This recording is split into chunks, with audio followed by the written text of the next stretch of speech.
इस वक्त हम जामिया मिल्लिया इस्लामिया को जो रोड जोड़ती है मौलाना मोहम्मद अली जौहर मार्ग उस पर खड़े हुए हैं। यहाँ पर बच्चे प्रोटेस्ट कर रहे हैं सीए, एनआरसी और एनपीआर को लेकर के। आप लोगों ने यहाँ बहुत अच्छे सारे फोटोज़ बना रखे हैं। Pictures speak loudly than words, क्या कहेंगे आप? जी, यहाँ पे जो प्रोटेस्ट चल रहा है तो यहाँ लोग जो आते हैं हम उनको यहाँ से स्लोगन प्रोवाइड करते हैं। और यहाँ हमने लाइब्रेरी भी खोल रखी है। उन लोगों ने, पुलिस वालों ने हमारी जिस तरीके की लाइब्रेरी को तोड़ा गया है तो वो अभी भी टूटी हुई है, वो अभी भी पूरी तरह से सही नहीं हुई। तो हम यहाँ पे रोड पे पढ़ते हैं कि आप हमारी लाइब्रेरी तोड़ोगे तो हम रोड पे पढ़ेंगे, पर पढ़ेंगे। और यहाँ पे हमने पिक्चर्स भी लगा रखे हैं कि लोगों को दिखाने के लिए कि उस दिन क्या क्या हुआ था। दिखाएंगे क्या, जैसे क्या क्या है? जैसे यहाँ पे जब उस लड़के को पुलिस वालों ने अकेले ने घेर के मारा था और उस लड़की ने उनको बचाया था। बहुत सारी जिनको चोटें आई थी और ये यहाँ पे इनके हाथ पे वो बम आगे फट गया था, गैस का गोला, तो उनका हाथ का यह हाल हुआ था। और ये टॉयलेट में घुस के मारा था लोग, पुलिस वालों ने। तो इस तरीके के बहुत सारे फोटो हमने दिखाए कि लोगों को पता चले उस दिन क्या क्या हुआ था। बच्चों ने कपकपाती सर्द में सर्दी के अंदर प्रोटेस्ट किया था।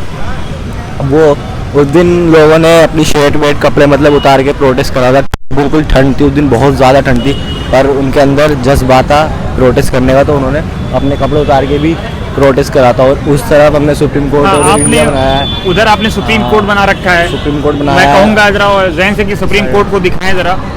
आप इधर आए क्या? यहाँ पे तो पहले यहाँ पे हम लोगों को स्लोगन लिख के देते हैं। यहाँ कोई अपनी अगर उनकी इच्छा है कि मैं ये स्लोगन लिखूँ तो वो खुद भी आगे लिख सकता है, कोई भी, तो हम फ्री में उनको प्रोवाइड करते हैं। आगे सुप्रीम कोर्ट हमने बना रखा है। सुप्रीम कोर्ट से मतलब हमें पूरी उम्मीद है कि वो भी अब फैसला देगा, वो हमारे पक्ष में देगा। हाँ, वो हमारे पक्ष में देंगे, मतलब सच देंगे। और आगे हमने डिसेंशन सेंटर भी बनवाया है।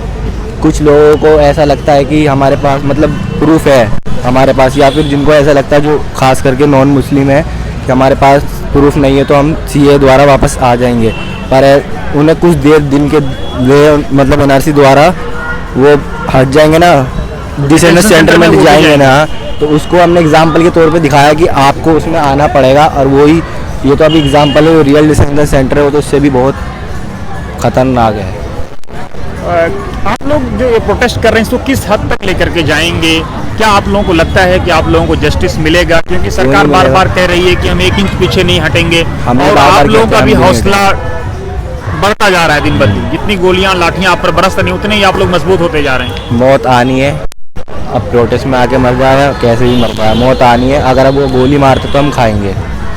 जब तक ये कानून वापस नहीं जाएगा, इसमें कुछ चेंजिंग नहीं होगा, तो हम यहाँ पे डटे रहेंगे। जिस तरह से भारत की छवि दोस्त दुनिया में धूमिल हुई इस कानून के बाद, उसको किस तरह से एक युवा और छात्र के रूप में आप देख रहे हैं कि भारत की पूरी दुनिया में किरकिरी हो रही है, लेकिन सरकार है, सिस्टम है कि बैक होने को तैयार नहीं है? वो उनकी सोच है, पता नहीं उनको ऐसा क्यों लगता है कि वो सही कानून दे रहे हैं। अगर वो सही देते तो उन्होंने मुसलमान को टारगेट क्यों करा सीए में? मुसलमान को क्यों नागरिकता देंगे? वो पाकिस्तान में सिया है और एक अहमदिया है, उनको क्यों नहीं दी?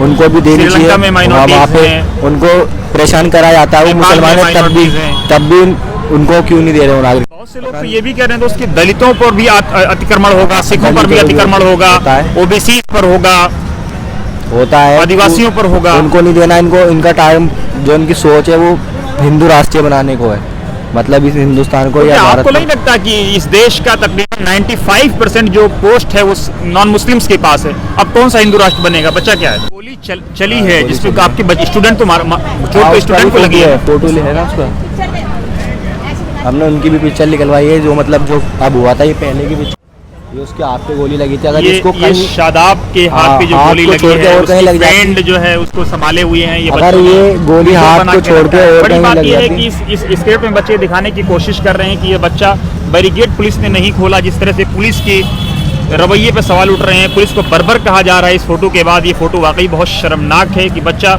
उसको इतनी भरी चोट में बावजूद जो है उसको ऊपर से बैरिकेडिंग के ऊपर से जाना पड़ रहा है। ये यकीनन हमारे सभ्य समाज पर एक दाग है। क्या कहेंगे आप?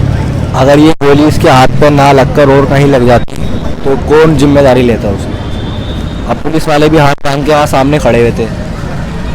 ये आप पुलिस से प्रोटेक्शन की उम्मीद रखते हैं, लेकिन पुलिस जिस तरह से एक नमाज की मुद्रा में खड़ी हुई थी उसको किस तरह आप देख रहे हैं? पुलिस मुझे ऐसा लगता है कि वो पुलिस के साथ ही मिला जुला बंदा था, ऐसा मुझे लगता है।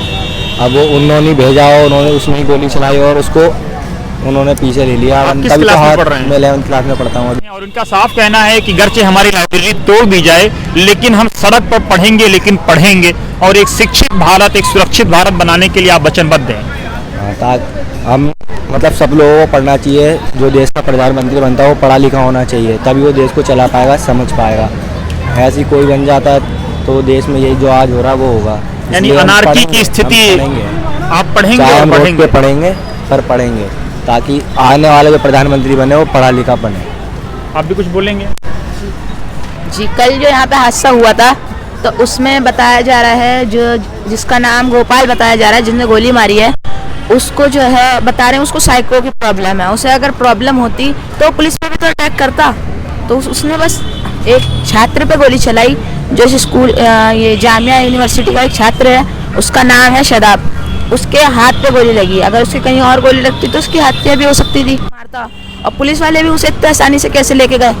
चाहते तो उस टाइम भी उसके साथ कोई रिएक्शन ले सकते थे, उसके भी तो लाठी चार्ज कर सकते थे, लेकिन ऐसा उन्होंने कुछ नहीं लाठी छात्रों पर चलाई जाती है, गुंडों पर नहीं। किया। तो फिर भी उसे कुछ तो किया जा सकता था, उसे उस टाइम वहाँ से हटाया तो जा सकता था। जब उसके पास गन थी तो पुलिस वाले कितनी दूर खड़े थे, जैसे हमारे पास वो पिक्चर का है, पुलिस वाले इस लड़के से काफ़ी दूर खड़े थे, और उसने जब गोली मारी तो लाचार थी उस टाइम पुलिस की, कुछ कर नहीं सकती थी वो, उन्हें ऑर्डर नहीं थे। यानी गोली चलाने का पुलिस को ऑर्डर नहीं था, लाठीचार्ज करने का हाँ। ऑर्डर नहीं था। उसे ना पकड़ा उन्होंने, उसको लास्ट में जब सब कुछ हो चुका तो बाद में उसे पुलिस आके गिरफ्तार करके लेके गई, और उसे बता रहे हैं उसे साइको की प्रॉब्लम थी। लाचार पुलिस, बीजेपी, गुंडा और जामिया मिल्लिया इस्लामिया। जी, शुक्रिया दोस्त।